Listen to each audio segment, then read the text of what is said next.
economic blockade is that they turned over to organic agriculture. It is not a single crop economy. I differ with it. I think they are now they are introducing housed terrace vegetable farming. It has become a multi-crop economy. And regarding migration of middle class, I think Cuban doctors have trained up almost half of Africa's health workers. And Cuban doctors, and they all go back to the country. And if doctors can be taken as a part of the middle class, I think Cuban doctors are happy with the way their country is. Yes, yeah, thanks.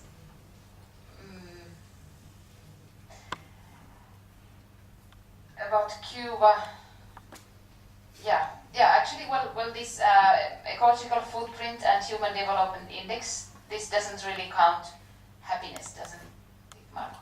No. This ecological footprint and human development index, yeah. Mitä? Yeah, so,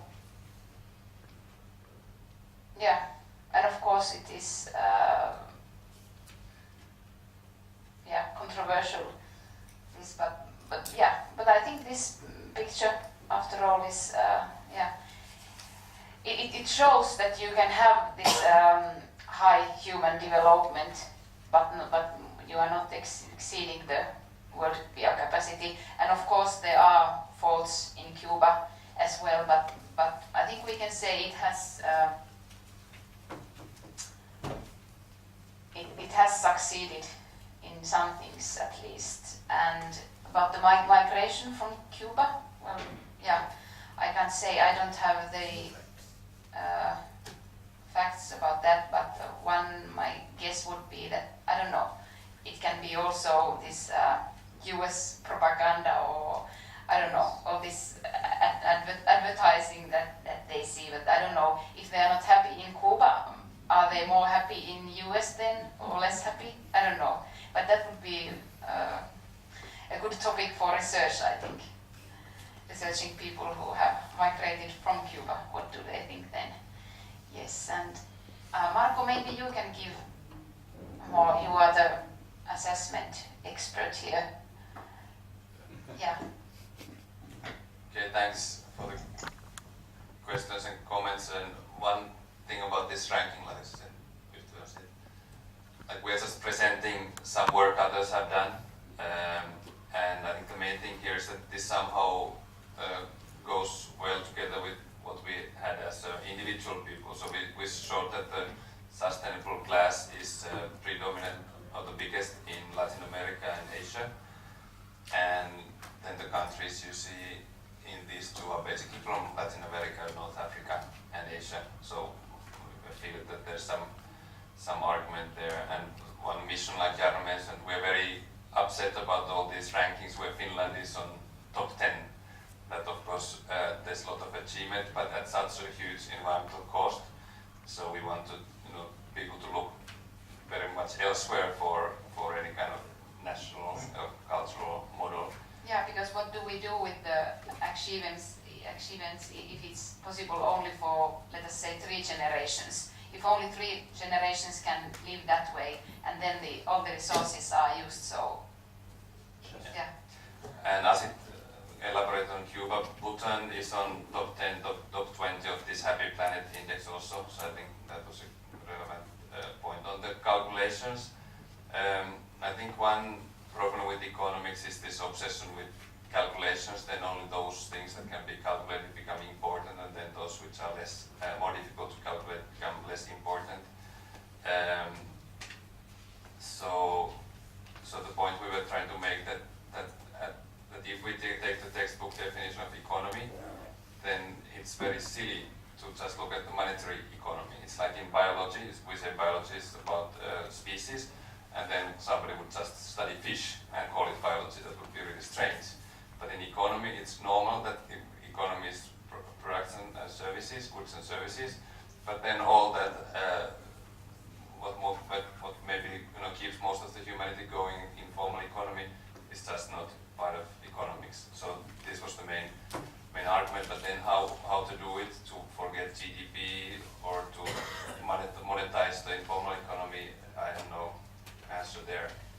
And on this post-Copenhagen, I think a lot of things things happened in Copenhagen. One was that all of a sudden environment became an issue again. Heads of state went there and debated and came up with sort of non-papers and non-resolutions. But it's somehow I think the discourse and focus has been shifted also because of Copenhagen to correct direction that we can't ignore environment anymore.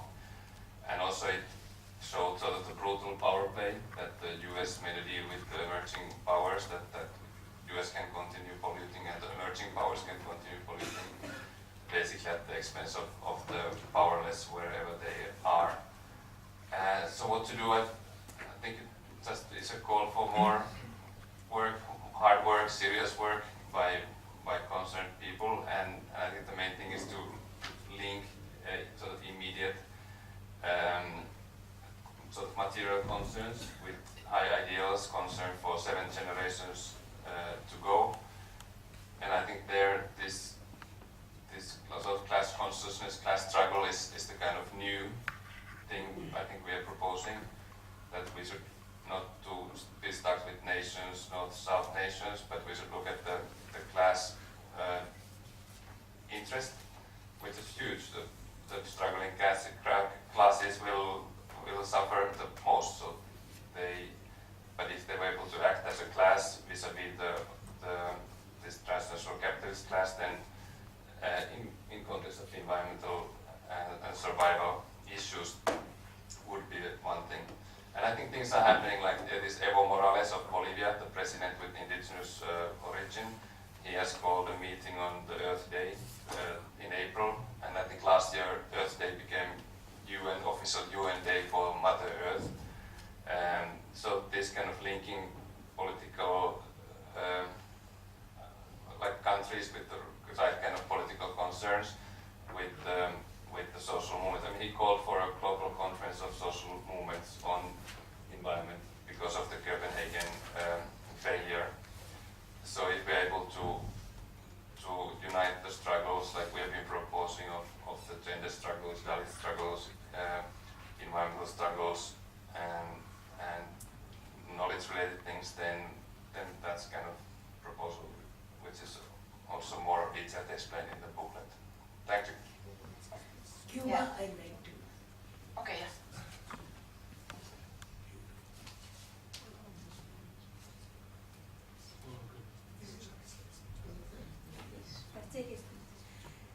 See, I have seen Cuba, I visited it, and I have seen people fighting in all adverse conditions. So I think those who were migrating or who migrated, that is not the criteria of happiness. Those who sustain all those adverse situations, they were very much content with the policies and everything, what happened. And they fought against all the adverse things. Their happiness was more, that's why they retained it, than those who ran away. Yeah. That's how I should look at Cuba. It is not that they were unhappy. There is no dearth of, happiness, or you will say, want. One can want many things. So we have to fix it. Happiness also is a relative term. You can't put it because people went away, so they were unhappy. They might have gone for more fate or something. So to assess Cuba in terms of happiness, I don't think it is fair, because Cuba is being such a small country, and it is still fighting and it is existing in spite of all adverse positions. Yeah. That means it is more happy than what others, the huge nations, big nations. It's better than all those nations. That's how I take it. Thank you. Just a brief remark. Very brief remark. Yeah, to respond to all On Cuba. In fact, I entirely agree with the speaker that Cuba, despite the amazing adversity that it is facing, has been able to do wonders for its people. But I think what we should really take note of, and this is what will tackle most of the issues that you raised, it has been probably amongst the most successful countries in tackling the issue of equity. the disparities amongst human populations, which the capitalist mode of production presents and forces, have been tackled. Now, if we get into the philosophical realm of happiness, then it's a difficult deal. And I've just seen some very good films in this very center, IIC, Cuban films, where their own directors were pointing to the conflict within their own population. That does not mean that they are happy or not happy. I just wanted to share this issue, that emigration has continued not just because of the US blockade and other blockade. It is the model of development that they have shown, that Castro and Che Guevara to some extent promoted in that country, has also created some kind of contradiction where there is a problem only, if only, with the middle class. When Chile, when Allende came in to power, then again, the people who left were basically the middle class. And if you remove the middle class, the danger is you also remove the professional, if you like, talented, I do not know what the right word is. So these changes are there. These are the contradictions inherent in that kind of model of development. I'm just raising that issue. I'm not saying that's the solution. I mean, I'm against it. I'm very much for it. I visited Cuba in 1968, spent a long time with Castro, listened to his speeches for 6 hours in the sun. Yeah, remarkable guy. Yeah. Vijay, I think that we close for lunch and come back. Just want to share some of the reflections on this Cuba debate. Mostly my discomfort the way we have discussed this issue, like in the previous session on some of the issues while responding, Dr. Dipti Priya said that these are very complex issues and we are learning ABC of that. So in our observations on others, that sense of humility, if it were there, and also that dauntingness of the complex issues which we are, my personal assessment is, which I share with a lot of colleagues, that we are at a kind of civilizational crossroad to redefine the meaning of life, redefine the notion of freedom, individual and community, reimagining the community and the political institution.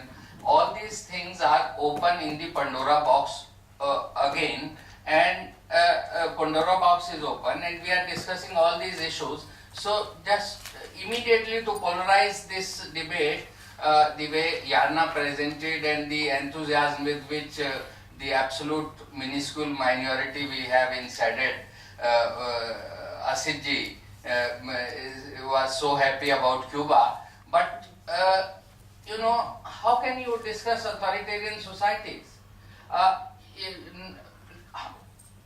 Such brilliant minds on fellowships of Soviet Union were going to Soviet Union, and nobody told us before that what is happening there, and it suddenly collapsed like a pack of cards. And when you see the cupboards of all the East European bloc, the kind of dresses and the garments they had in thousands, the kind of jewelry the kings and queens so-called of communist parties, so and the kind of ecological degradation. I vividly remember visiting the Solidarity office of Gdansk in Poland immediately after its so-called liberation.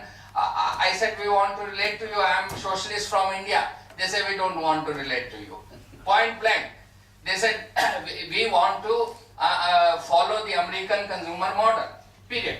And the way kind of mafia, the way the Russian society is exporting its poor women to Europe, even to a country, small country like Finland. So these are very difficult issues, dilemmas, and they don't pertain to either communism or socialism or liberalism. These are all ideologies generated by our human civilization, and we have to have a sense of achievement where there is. For example, Indian freedom struggle was supported in all kinds of clandestine ways by Soviet Union.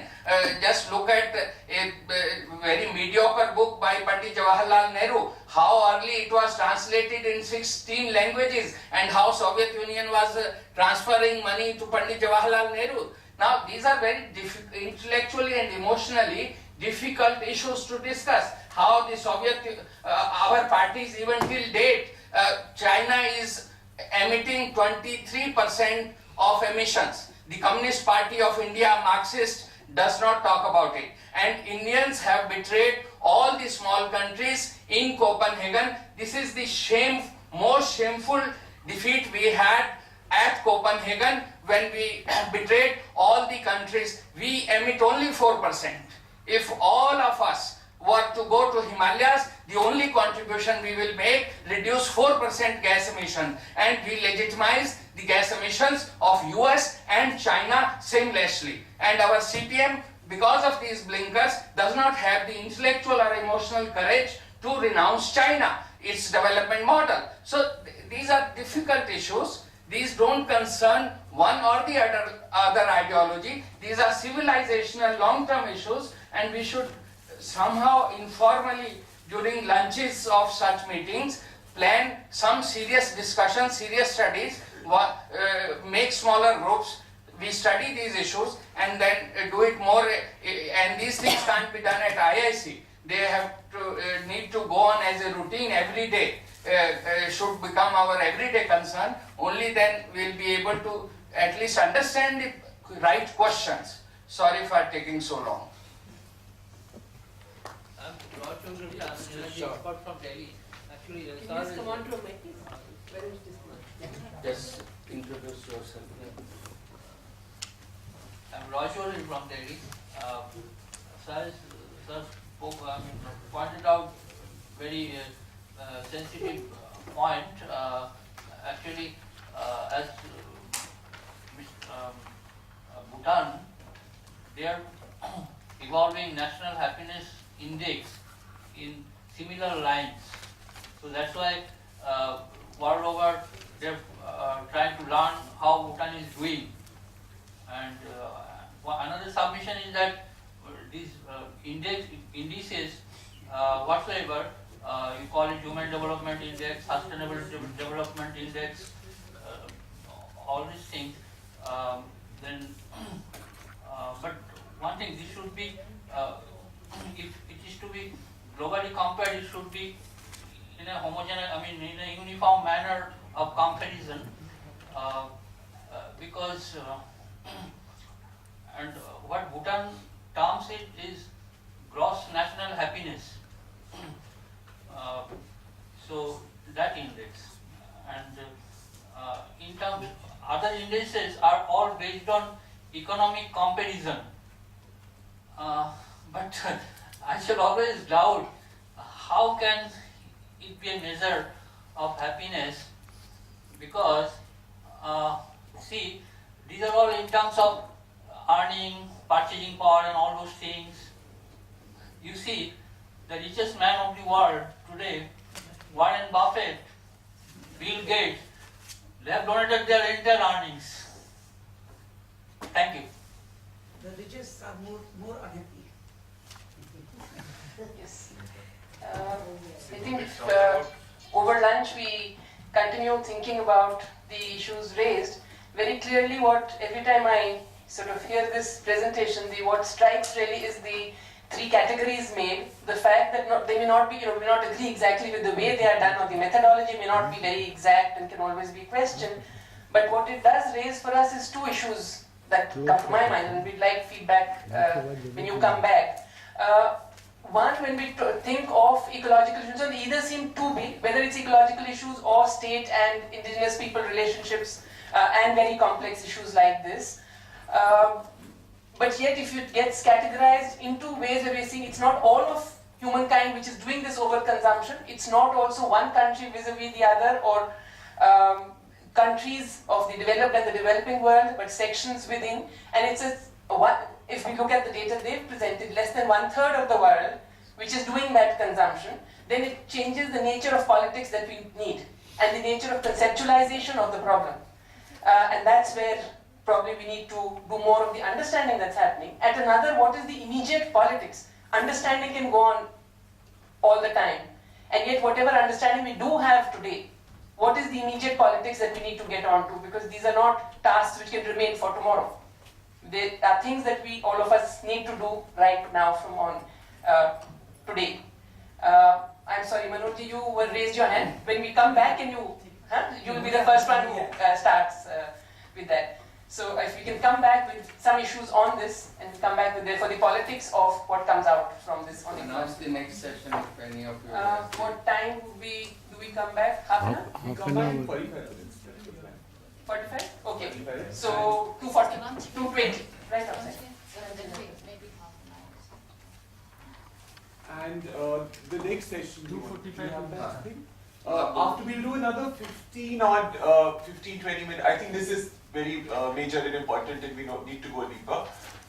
So after we finish with this session with some more comments and Yadna's responses, the session number 3 is on perspectives for another world is possible, and there's a series of women activists from different movements who are going to be there for this, yeah? And it's going to be chaired by Dr. Mala Kullar. And so after about 20 minutes of this session, after lunch, then we move on to that. It's about 2:45.